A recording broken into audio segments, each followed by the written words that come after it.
TCU head coach Sonny Dykes, who led number 3 TCU to an undefeated regular season and a 12-1 record heading into tomorrow's battle. Coach Dykes, what's the one thing that we can really look forward to when we watch TCU tomorrow?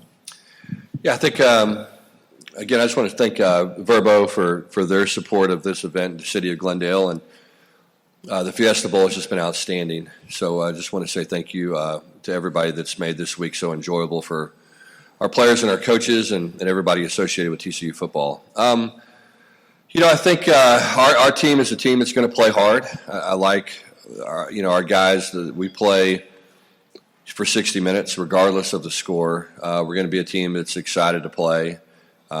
We've been a team that has overcome a lot of obstacles this year. We've talked about it at length, but we were picked 7th in the preseason poll in the Big 12 this year. Probably 5, maybe 6 players on our team have been to a bowl game before. The other 125 players have never participated in a college football bowl game, so this is new for us. But our guys have adapted incredibly well. So I think you'll see a team that's going to play hard, be excited to play, play physical, play a tough brand of football, and never quit. We've been a team that has shown a lot of resilience this year, and certainly it'll be a big challenge for us playing against Michigan, but our guys are very excited about it and looking forward to going out and competing against the best. We tell our guys all the time, if you want to be the best, you have to compete against the best, and you look at Michigan over the last 2 years, especially, they're 25-2. It's been a heck of a run by their program and their players, and our guys are excited to compete against the best. Thank you, Coach. Gentleman to my left doesn't really need an introduction. 1986 Fiesta Bowl alum who led the Wolverines to a win over Nebraska that day at Sun Devil Stadium. And this year led the Wolverines to a 13-0 record, the most wins in school history. Coach, as I walked in this morning on the pillar, I saw Olu up there. Your offensive line has won the Joe Moore Award for the best offensive line 2 years in a row. What part does the offensive line play in your team's success? Well, it's been a fabulous experience for us having Olu captain in his graduate transfer year. Been an integral part of the team. I think he's had a great experience. The offensive line is it's a team within a team. Great bunch of guys that have. I guess there's probably some schools where the offensive line is, doesn't get all the recognition or the publicity, that kind of thing. It's different at Michigan. It just has been. Our offensive line is. They've been leaders. They've been great workers. They've been great examples in every way, and they're a huge part of our team's success. Thank you, Coach. I also want to say, if I could, just absolutely. I'm not going to stop you. Also, just how excited we are to be here. How great the treatment's been from the Fiesta Bowl. Verbo, thank you. Just been first class all the way, and all the effort that everybody made to be here, including yourselves and parents of our players. I mean, it was tough. It's been tough with travel, cancellations of flights and things. I mean, there's stories of our families driving 20 hours, 15 hours, 26 hours to be here and support our team. I just so thankful for the effort that they've made to come support the Michigan Wolverines. Thanks, Coach. Appreciate that. Coach Dykes, Mac Engel, Fort Worth Star-Telegram. After you guys beat Texas, you mentioned your dad and that you wish he'd been around to see that. That's 2 months later. What do you think he would think about where not only TCU is, but where you are specifically as a head coach? Yeah. When you grow up around the game of football, you can't help but have a tremendous respect for the history and the tradition of the game. My dad obviously had a huge impact on my life. Just the way he dealt with people and the way he treated people and the relationship he had with players, I think was a great lesson for me to learn. Just about people talk about the football family, but just seeing it every day. Seeing the former and current players that my dad and our family, interacted with really on a daily basis, and you learn kind of after the fact how big of an impact coaches can have in the lives of football players and student athletes, really across all sports. I think that relationship between player and coach is a really unusual relationship. And so, I think my dad loved teams that were unselfish. That was one of the things that he talked about all the time was, it's amazing what can be accomplished when people didn't care who got the credit. I've heard that 1 million times from my dad growing up. And I think this team really embodies that philosophy. We've got a group of guys that really sacrifice for each other, really invest in each other, really care about each other on a very, very deep level. And a team that, again, never quits, regardless of what the situation is.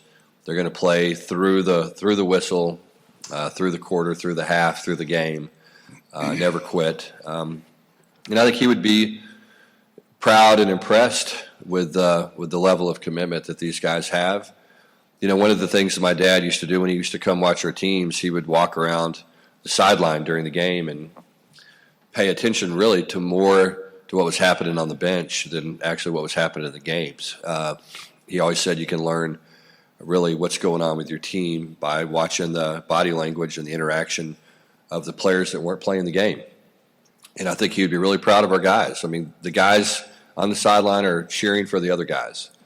They may not be the ones that are getting the credit or the acclaim or the press or whatever the case may be, but they really care about their teammates, and they really have that unselfish attitude. And it's really about what can we do together as opposed to what can I do individually. And so, in my 28 years of coaching, I think this is probably my favorite team I've ever coached, because it's just a real unique collection of unselfish young people. And I think when you do it as long as I have, you really appreciate that when you see it. And so I think he would be really proud of this team, and I think he would really get a kick out of our quarterback and the way he competes and his unselfish attitude and never say die mentality. Oh, yeah. Coach Dykes and I were talking about this the other night, just how blessed we both are. I mean, to grow up in coaching families where you're around the team from a very, very early age. You're hanging out at practice, you're going to the locker room. Players come over to the house for dinner. They're the guys you look up to, and then along the way it becomes, boy, it's not only possible, it's inevitable that I'm going to do something in football, and my brother, and it's generational. It's really generational. It's just so blessed. We were talking about that, and then Spike Dykes, great coach. Coach of the Year 3 times at Texas Tech. My dad told a great story after we were together the other night, and we were back at the hotel. You used to talk about going to the clinics. Back when they were assistant coaches, they would go to coaching clinics. And coaches would give up, much like they do today, and give the presentations. But then the real clinic was after the clinic. They'd go to the hotel bar, they'd have a beer, and all of a sudden the paper and the napkins came flying out, and they're drawing plays, and they just couldn't wait to talk football and share football and tell them everything that you know. No, we don't do that. that's something that's changed, but he just talked so fondly about that, and he was at a clinic with Spike Dykes, and that is one of his great memories of coaching and talking ball. So yeah, we're just that's deep. When you start talking about your dads and how much we've learned from our dads and how much our dads have meant to us and the opportunity that they've given us. Like I said, it's something that's generational and now affects our kids and it continues. I'll add one more thing to that. Jack and I were talking Harbaugh the other night at this event, and we were talking about the relationships that coaches have. and how different and unusual it is. And I was talking about when I was playing high school football. My dad may be playing Texas A&M, the next day, and I would come in from my high school football game, 1 o'clock after driving back from Amarillo or wherever we were driving back from, and walk in the living room of the house, and my dad and R.C. Slocum were in there having a drink, at 1 o'clock a.m. the night before the game. So in that spirit, I was going to invite Coach Harbaugh over to my hotel room tonight and see if we wanted to open a bottle of bourbon up and reminisce a little bit. I don't know if he'll take me up on it. That's way past my bedtime. On that note, we'll move on to the next question, but we'll start over here on the right-hand side. Trent Krim, The Independent. That was good yesterday. I like that. It's good. Brad Galley from WXYZ in Detroit. A question for both of you, Jim, if you could start with the answer. Each team that you guys led this season was expected to be knocked off by people on the outside, and each week you took shots from different opponents in your conference. You went through the grind. You end the regular season undefeated. Sonny, your team loses in the championship game, but the success all year, the grind of week to week. What's it like now having a month in between this and trying to prepare for that long? Go ahead. I think you said something. Okay. It's different. I think, as I said earlier, this is really the first time for a lot of our guys in our program to go through bowl preparation. And there is a kind of an art to it. You sit down, as everything, you sit down and you say, okay, what are we trying to accomplish? And number one, you're trying to win the game. But there's also an element of we want to develop our young players as well. A lot of these guys, you're trying to win as you go through the season, and sometimes your young players get put on the back burner to an extent. So, we kind of sat down and said, all right, what do we want to accomplish here, with this experience? And obviously it's get to the championship game and try to win a championship. But also in addition to that, it's let's try to get better as a program. Let's try to develop our young players. And at the same time, try to give our guys a great experience with the idea of, again, the emphasis on winning the game. So a lot of thought and planning and conversations went into it. We tried to call around and talk to some folks that had been, through this before. It is a little different. You do, 3 weeks between games is a little unusual. But, I think we needed to get some rest. That was first and foremost. Some guys healed up and some guys rested. And then at the same time, try to develop our young players for the future and then prepare to play our best football on Saturday. So it's been a heck of an experience. I think we've handled it well. We'll find out Saturday. I mean, that'll be the thing is if we go out and we play well Saturday, then we'll feel great about our preparation. If we don't, we'll feel really bad about it. And that's just kind of the way it works.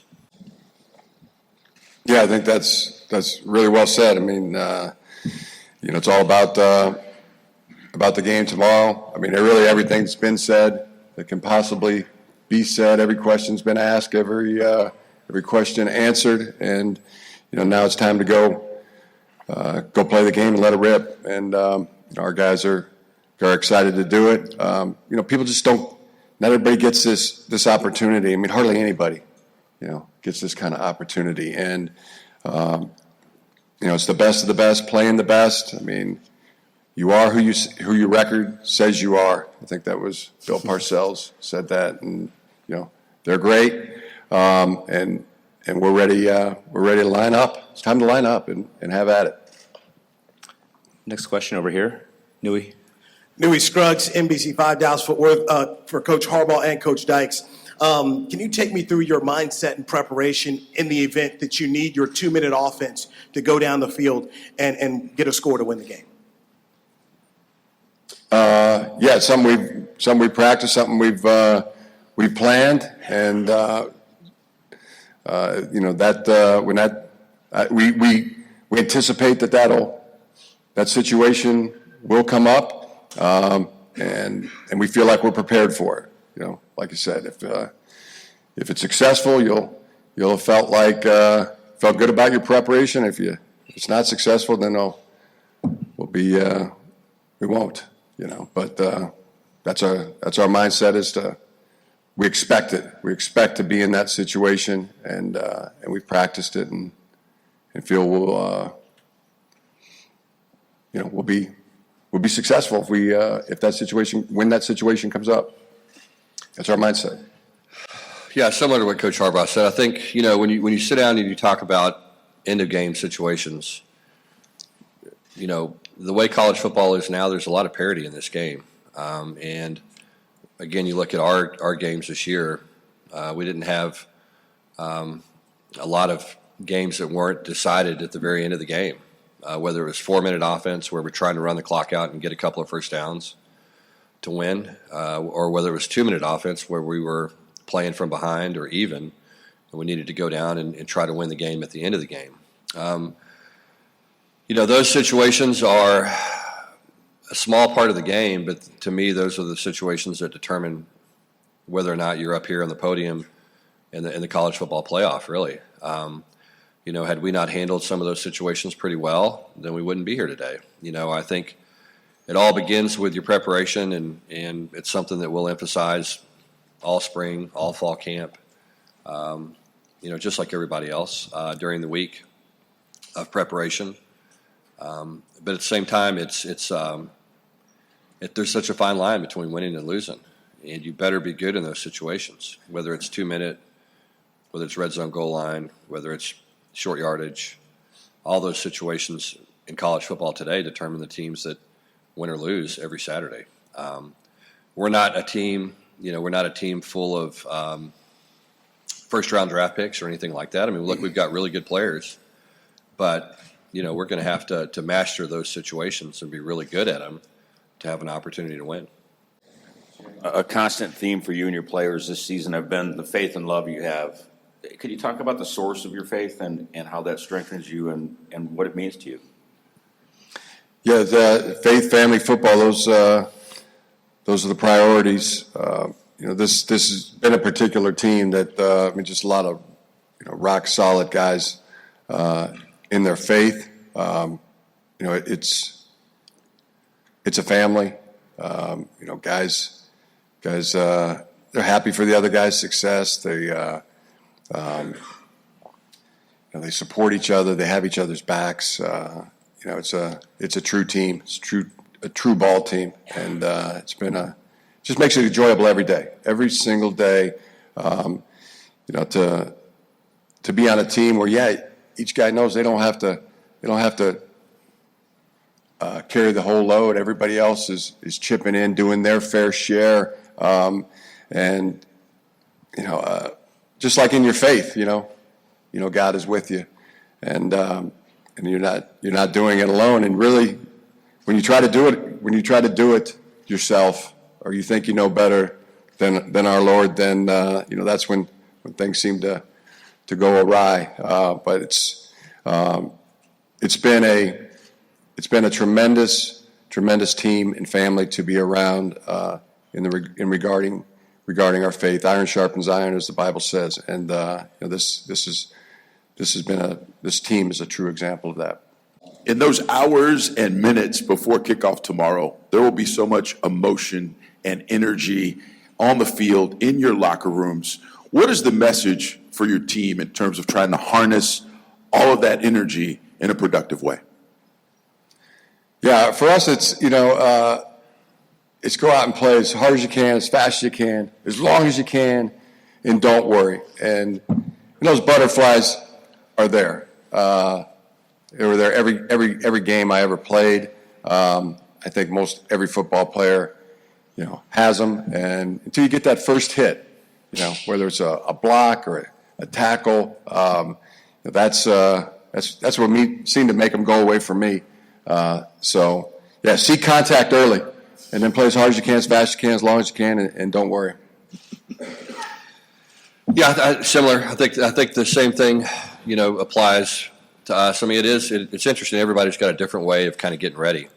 We'll have some players that, will listen to music on their headphones and get excited, and then other guys will just be in the corner and be quiet. And everybody kind of does what they do to get ready for a ball game. I'll say this: tomorrow will be a little bit of a reflection, maybe for me before kickoff. Just thinking about my mentor, Mike Leach, passing, I think that's going to be a big, part of my feelings pregame tomorrow. Just the impact Mike had on my life and really college football in general. And, we're going to wear a helmet sticker in remembrance of Coach Leach with a pirate flag on it. And, he was a big impact on me and really, as I said earlier, football in general. And so I'm sure there'll be a little bit of shout out to Coach Leach, before I take the field, just again, what he meant to me personally and in my life, and certainly wouldn't be here without his guidance and mentorship and the huge impact he had on my life. And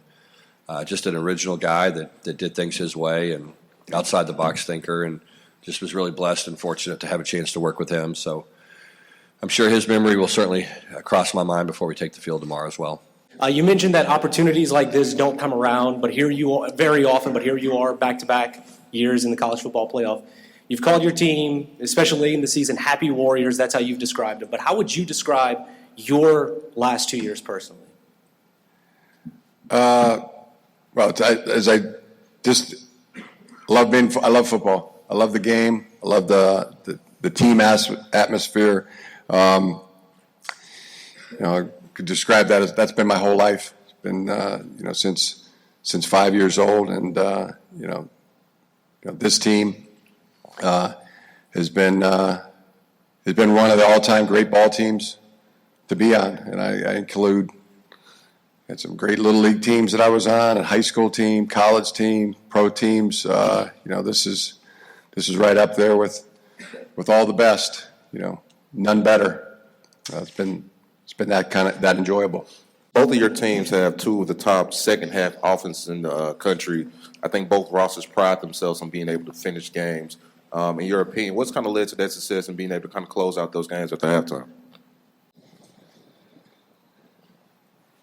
You want to go first? Yeah, really, I think, TCU, watching them, I think they've been a great first half team too. I mean, they play 60 minutes of football, and they play it really well.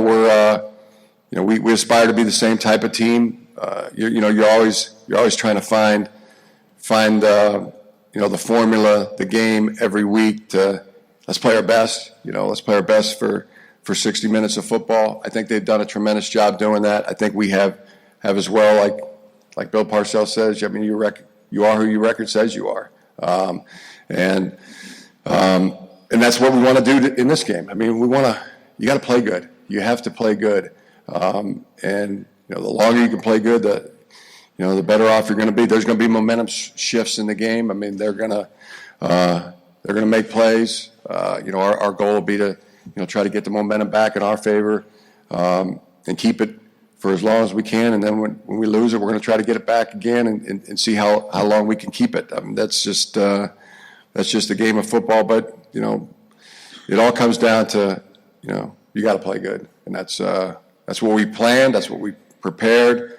Now it's time to go do it. Yeah, to me, I think good football teams, doesn't matter if it's, elementary school football, junior high football, high school, college, pro football, great teams are built up front. They just are. And I think that's a big part of why Michigan's been so successful in the second half is they just pound on you. They keep pounding, and it takes its toll on you. The 4-yard gain in the first half becomes a 6-yard gain in the third quarter, becomes a 10-yard gain in the fourth quarter. And great football teams get stronger as the game goes along. So, we are two of the better closing football teams in college football, and I think it's because we're built with that same kind of mentality and understanding of the game is won up front. It just is. You want to play and compete at the very highest level, you better be good up front. And, they've got an outstanding offense and defensive front. That's, to me, what their team is built around, and that's why they've had the tremendous success in the last 2 years and throughout their history of Michigan football. I mean, that's been a trademark of those programs through the years. And that's, you want to close the game out, recruit a heck of an offensive line. Let those guys handle it. And I think both teams have done that.